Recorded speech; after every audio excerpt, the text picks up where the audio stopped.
Hawaii's enforcement chain. In a nutshell, what I'm going to do is just get an overview of the enforcement chain, and then the findings and recommendations from a report. We'll take some questions, and then again, Randy and the DoCare team will talk about all the great things they're doing to improve it. The context for this we went over last night, but I think it's important to revisit some of these things, specifically because Uncle Randy made such a strong point last night about the importance of directing resources to protect our environment. And we conducted a statewide survey back in 2010 or 2011 of fishermen across the state, and over 70% said they would like to see improved fisheries enforcement. So this is coming directly from the fishing community. A survey just in my backyard, I live in Niu in Mauna Lua Bay. 77% of the fishermen that we surveyed that had been fishing for multiple decades in Mauna Lua Bay said that the current rules are not sufficiently enforced. So that's the perception among the fishing community, right?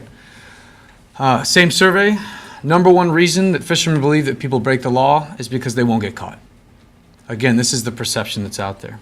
And then of course, Randy, Chris Lee and others yesterday made it very clear that we direct less than 1% of our state budget towards natural resource management. He urged us, we market our environment and our resources to the global community. Beyond that, and probably more importantly, is that the resource base and the environments that sustain our communities have critical social and cultural value across the state. It's vital to the communities that we live and work in. Our organization convened a working group on marine enforcement back in 2011. Denise was part of it. A few others in the audience were too. And the number one recommendation was to complete an enforcement chain analysis.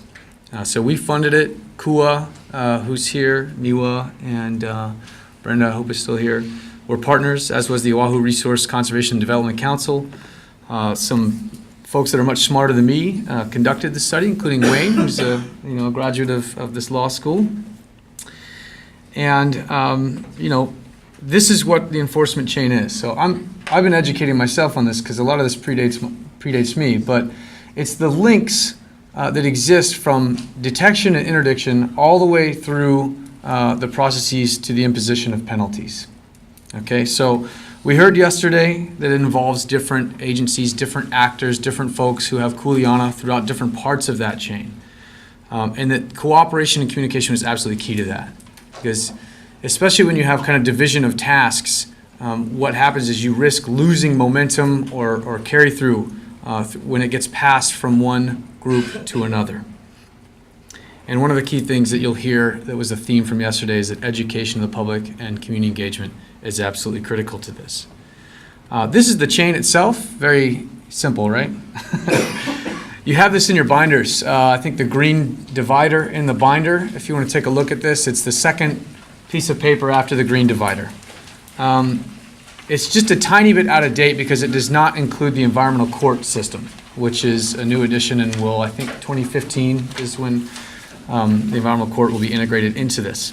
But if you break it down just into the simplest parts, there's detection and interdiction in the field by DoCare or the police department, and then you can enter different pathways, right? On the top pathway, you go through the criminal kind of prosecution pathway, and then the bottom, that middle box in the bottom is the kind of administrative adjudication pathway. Now, I'm not going to pretend that I know the details of these pathways. In fact, the people that are in this room know the details of these pathways in different ways. So, for example, we're going to hear from David Sakota a little bit later about the CRVS system. We're going to hear a little bit about prosecution and things of that nature. So the point is there's different, you can see who's involved, with the DoCare, then the prosecutors, and then the judiciary, and there's different roles and responsibilities as this process unfolds. So in mapping this out and kind of taking a look at this, we had some key objectives. The first is to kind of look at the gaps and barriers. Where are the kind of chinks in the armor, as it were? Where's the potential for failure? And then building on that, how do we how do we kind of create recommendations to improve the entirety of the chain? Because since the chain has interdependencies in it, people rely on each other, For the whole thing to work, we've really got to kind of, pull together. And that's, of course, the theme of the T-shirt, right? So here's, just a real brief thing. This is how it was done, in-depth interviews, looking at the citation database at DoCare. We did surveys of fishers in Oahu and North Maui, and then a big literature review. And if there's anything I've learned from working with lawyers, it's that they're incredibly thorough. This report is 177 pages long. And we are happy, and I think it's important to share this with the entire group. So we will make it available to everyone so you can delve into it in greater detail. Okay, so here's the key findings, and we're focusing here on processes. These are 5 critical processes that are key to making the enforcement chain strong and resilient and work for communities in the resource base. So I'm going to go into each one of these: education, deterrence, rehabilitation, restoration, and community engagement. Let's start first with education. Here's some of the key findings, and I'm just presenting a subset, by the way. 177 pages. There's a lot of findings in this thing, as Ricardo well knows, because he went through it all to help create this presentation. But we're just pulling out some nuggets here, okay? One of the key things, and we heard this yesterday, is that not all the agencies are involved. It's been ad hoc and piecemeal. There's a lot of opportunities that we're missing here to be much more systematic and comprehensive with the way that we educate and the way that all the agencies, including the actual folks in the state, but the community leaders, the NGO sectors, we've all got to be part of this education process, right? Also, we know that our communities are multicultural, multilingual. A lot of the materials are only in English. Deterrence. Again, public perception is that violators are unlikely to be caught. Basically, deterrence is about making the cost or the risk higher than the benefit. So if you don't think you're going to get caught, then what's the deterrence, right? We've got to up that both perceptually and on the ground, right? And Randy and other folks have just made it really clear the funding and personnel shortages are critical to this, right?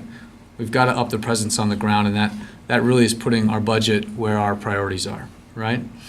We also need to increase communications between different folks in the chain and some personnel capacity, which we'll get to a little bit later. One of the key things for this particular issue is that it's got to be graduated sanctions.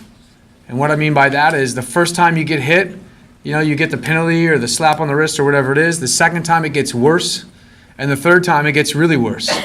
So it actually steps up, right? We know that's critical. So we've got to kind of create that kind of graduated penalty system so that the folks who are the really bad actors, get hit harder each time, and they just can't go out there and get the, Manini fine. And that's really one of the key issues here. I remember going, I think it was probably 5 years ago, going to a big town hall meeting for the National Ocean Policy. And a community leader got up and walked up to the front. There's probably 500 people in this room. It was down at Blaisdell. And he said, you get a bigger fine for shoplifting a pair of sunglasses than you do for illegally harvesting the fish. And Uncle William made that point yesterday. And a lot of that has to do with that last point, which is that we have to have a greater understanding of the harm of that, right? What does that entail? This is CFEU bust in Maui. This is significant. This is a much greater egregious act than shoplifting a t-shirt. We all agree about that. We've got to communicate that. This particular bust, 113 A'ama, this is what those fish would have produced. They're harvested in spawning season. We had folks at UH do the analysis, 36 million eggs. Now, of course, a lot of those eggs don't make it up to adults, but if just a tiny fraction does, that does more than replace these, right?